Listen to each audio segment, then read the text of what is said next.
changes to EU law that allow countries across the EU to allow GM crops to be planted in their territory in contravention of long-term and widespread bans on GM crops in Europe. So that's all being turned around at the behest of industry, biotech, and other industry, agribusiness industry. And that is basically opening the floodgates. And in London, the government at Westminster is already signaled that they plan to allow cultivation of GM crops, such as oilseed rape in England, despite opposition from consumers and environmental groups. So basically, despite everyone's opposition, we're going to do it anyway because it benefits our biotech cronies. And that's exactly what's happening now. But in contravention of that trend, there are countries like Scotland that are stepping up to the plate to say that they are going to continue a blanket ban on GM crops. More information can be gleaned from news.scotland.gov.uk, where Rural Affairs Secretary Richard Lochhead has talked about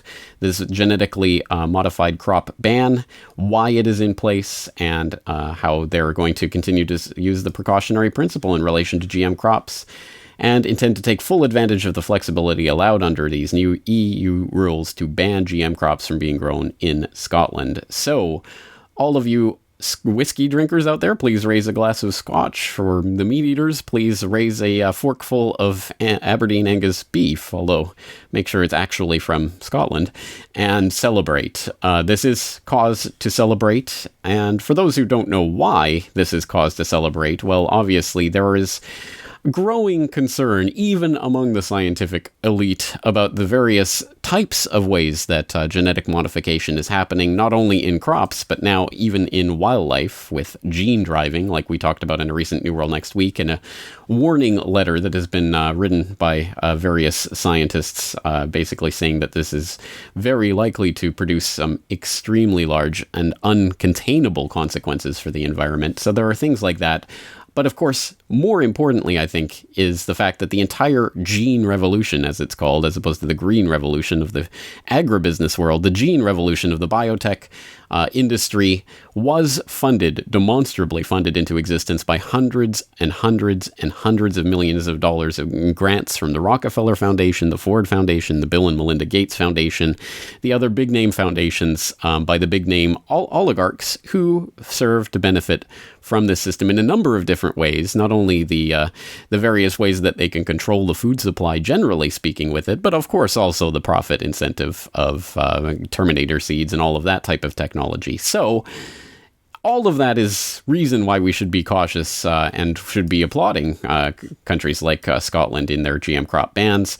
I will have more to say about the business of biotech in this weekend's International Forecaster, but let's just highlight some of the other data points in this trend. For example, last year we saw Russia will not import GMO products, where we had Prime Minister Dmitry Medvedev talking about how this is a big country and we don't need to grow genetically modified foods. We have enough space and resources to produce organic food.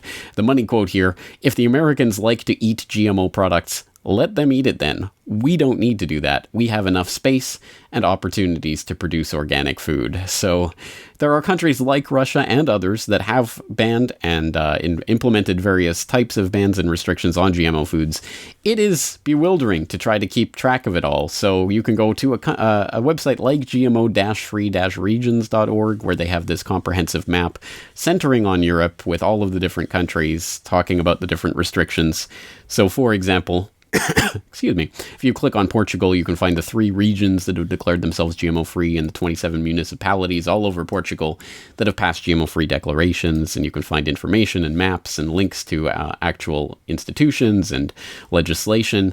Really quite a comprehensive list of information here for all of these countries, including some not in Europe, like the United States, although humorously enough, if you click United States, you get this page is not available. But I think that's just an error on their menu there. In fact, if you go to America's United States, you can find the information for the US here. Some of this information seems a bit dated. There's a GMO-free Europe 2015 map that might be better at this, but one resource on this page that I found exceptionally handy was this biosafety scanner, which I am just finding as a result of looking at this information today. And this is an extremely comprehensive list of things that you can search. So for example, if you want to select something like canola and you look at a region like North America and you look at my home and native land of Canada and my home province of Alberta and press submit, you can find out that 96.4% of canola in Alberta is GMO.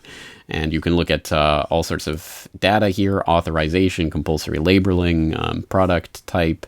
You can look by particular strain and patent. You can look at the evaluation index, conventional seed imports. They have all sorts of links to the actual legislation and the Canadian Food Inspection Agency and all of these types of resources here. An extremely large and comprehensive database here that, if nothing else, should give you an idea of just how mind-boggling it is to try to sort through all of this information to find out what different crops have been approved and in what places and at what times and what foods they're likely to end up in, to the point where you start to realize that in certain places, like North America, it is virtually impossible to be completely GMO-free unless you are growing everything yourself from heirloom seeds. So again, this is an interesting resource and something I suggest people will check out. Of course, I'll put the link in the show notes for this episode.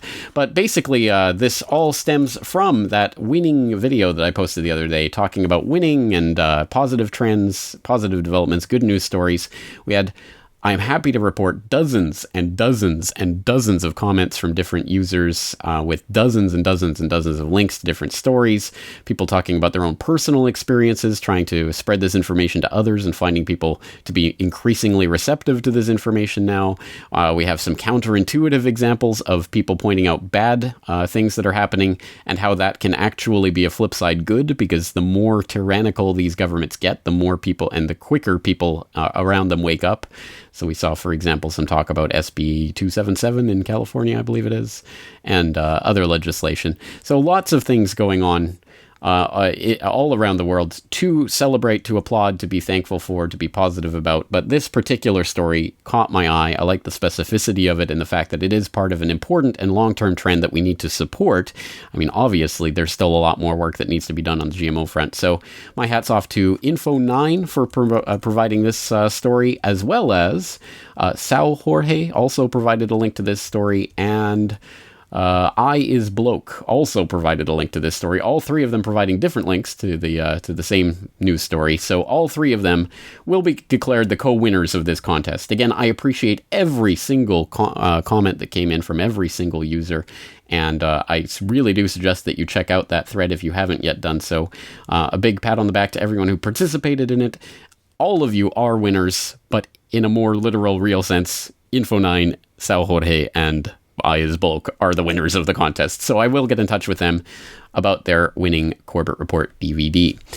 All right, once again, something to applaud, something to be thankful for. If you have more ideas for winning stories, positive developments, things of that nature, you can, of course, always send them our way to myself and or James Evan Pilato at MediaMonarchy.com via Twitter, through the Good News Next Week hashtag, or through our respective contact forms or email addresses.